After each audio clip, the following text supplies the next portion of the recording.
आदाब, नमस्कार। मैं हूं शकील अहमद और आप देख रहे हैं न्यूज़ MX।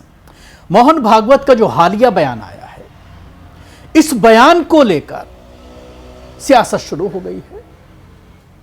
वो लोग जो मोहन भागवत के कहने को आखिरी लकीर मानते थे, पत्थर की लकीर मानते थे, वो आज उसका विरोध करने लगे हैं। दूसरी बात जो है वो ये है कि मोहन भागवत के इस बयान की टाइमिंग को समझने की जरूरत है।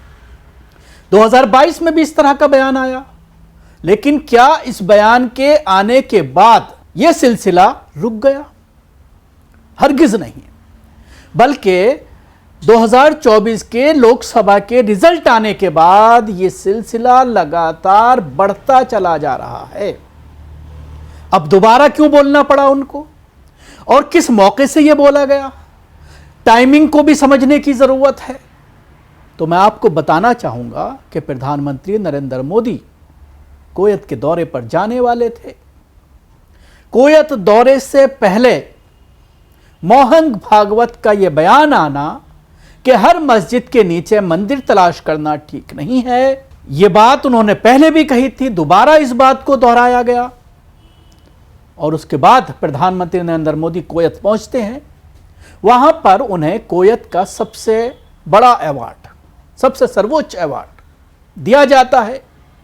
और जो स्पीच वहां पर दी जाती है अरबियों को लेकर, मुसलमानों को लेकर, उस स्पीच को भी देखने की जरूरत है, उसको भी समझने की जरूरत है। और जिस तरह से भारत में जब इलेक्शन होता है तो प्रधानमंत्री नरेंद्र मोदी किस तरह से मुसलमानों को घुसपैठिया कहते हैं, किस तरह से कपड़ों को पहचानने की बात करते हैं, किस तरह से दिवाली और ईद का मुवाजना करते हैं लाइट को लेकर, ये तमाम चीज़ें उनके ज़रिए भारतीय मुसलमानों को लेकर ऐसे बयान दिए जाते हैं जिसकी वजह से पोलराइजेशन होता है और उनका फ़ायदा होता है, वोट प्रतिशत बढ़ता है।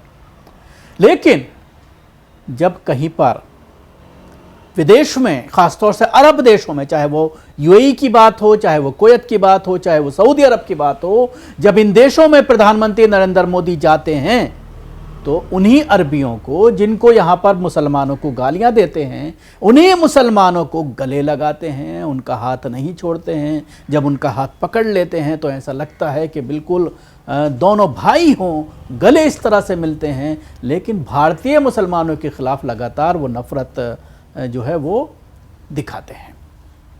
तो सवाल यही है कि ऐसे मौके पर पूरी तरह से बयान आना, आपको याद होगा कि इससे पहले भी जिस तरह के बयान सामने आए हैं उसकी टाइमिंग को भी आप देख लीजिए, कहीं ना कहीं इसी तरह का सिलसिला आपको नज़र आएगा। उसके अलावा हमारी कुछ देश की बड़ी तंजीमें हैं मुसलमानों की, जो जब यूरोपियन यूनियन का डेलीगेशन भारत आता है कश्मीर का दौरा करने के लिए, तो उस वक्त जो बयानबाजी उनके ज़रिए कराई जाती है, ये सारी चीज़ें स्क्रिप्टेड होती हैं, पूरी तरह से तैयार की हुई होती हैं। उसके पीछे क्या मंशा है उसको समझने की ज़रूरत है। द ऑर्डर ऑफ मुबारक अल कबीर नाम का जो अवार्ड है, जो वहाँ का कुवैत का सबसे बड़ा अवार्ड है, वो उनको दिया गया। 2 दिन के दौरे पर जो है वहाँ पहुँचे थे। ये 43 साल बाद किसी भारतीय प्रधानमंत्री की पहली यात्रा है। यात्रा के पहले दिन प्रधानमंत्री नरेंद्र मोदी ने कुवैत में प्रवासी भारतीय समुदाय को संबोधित किया। PM मोदी ने इसे बहुत ही खास पल बताया और कहा कि 43 साल बाद भारत का कोई प्रधानमंत्री कुवैत आया है। उन्होंने कहा कि हिंदुस्तान से यहाँ आने में 4 घंटे लगते हैं, लेकिन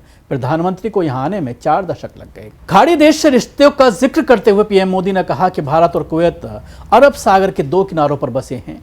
हमें सिर्फ डिप्लोमेसी से ही नहीं बल्कि दिलों से आपस में जोड़ा है। समझिए, बयान को समझिए कि दोनों अरब सागर के एक दूसरे किनारे पर बसते हैं, तो डिप्लोमेसी से ही नहीं बल्कि दिलों से जुड़ने की ज़रूरत है। हमारा वर्तमान ही नहीं बल्कि हमारा अतीत भी हमें जोड़ता है। भारत और कुवैत का रिश्ता सभ्यताओं का है, सागर का है, व्यापार कारोबार का है।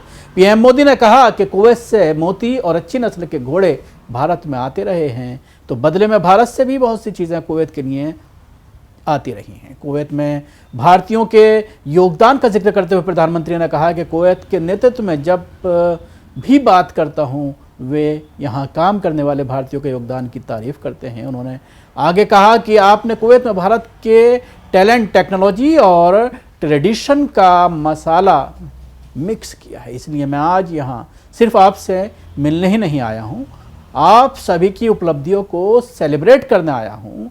अब आइए हम आपको बताते हैं कि जो बयान दिया गया है उत्तर प्रदेश की मस्जिद को लेकर मोहन भागवत का, उसको किस तरह से कई साधु संतों के जरिए उसको नकारा जा रहा है। इस मामले में कौन कौन लोग हैं आइए मैं आपको बताता हूं। सबसे पहले यतीन्द्र सिंह अनंत सरस्वती ने इस बयान को पूरी तरह से नकारा है और ये कहा है कि हम इस तरह की कोई भी बात मानने को तैयार नहीं हैं।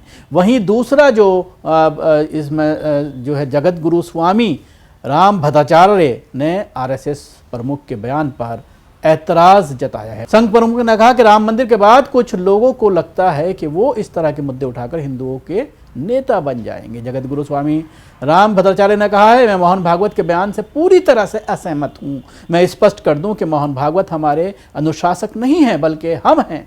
वहीं ज्योतिष पीठ के शंकराचार्य स्वामी अभिमुक्तेश्वरानंद ने मोहन भागवत की आलोचना करते हुए उन पर राजनीतिक सुविधाओं के मुताबिक बयान देने का आरोप लगाया। उनका कहना है कि जब भागवत को सत्ता प्राप्त करनी थी तब वो मंदिर करते थे, अब सत्ता मिल गई है तो मंदिर नहीं ढूंढने की नसीहत दे रहे हैं।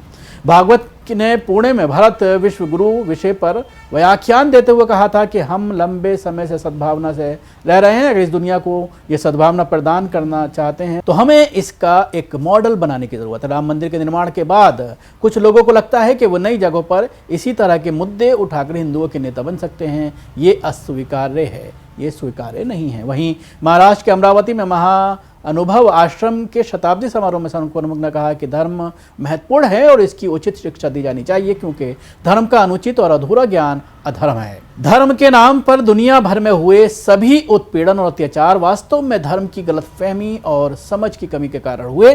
धर्म हमेशा से अस्तित्व में रहा है और सब कुछ इसके अनुसार चलता है, इसलिए इसे सनातन कहा जाता है। धर्म का आचरण ही धर्म की रक्षा है। ये इस तरह का बयान उनके ज़रिए आया था, लेकिन अब इनके बयान की साधु संतों ने आलोचना शुरू कर दी है। यानी उनके मुताबिक मंदिरों को तलाश करना मस्जिदों के नीचे जारी रहेगा। मोहन भागवत के बयान का कोई असर साधु संतों पर नहीं पड़ने वाला है और जब इस तरह के साधु संत खुलेआम मोहन भागवत की मुखालफत करने लगेंगे तो जाहिर सी बात है उनके इस बयान का कोई पब्लिक में असर होने वाला नहीं है। जैसा कि 2 साल पहले हुआ था, 2022 में दिए गए बयान के बाद दोबारा 2.5 साल बाद जो ये बयान दिया गया है, इसका भी कोई जो है नोटिस नहीं ले रहा है।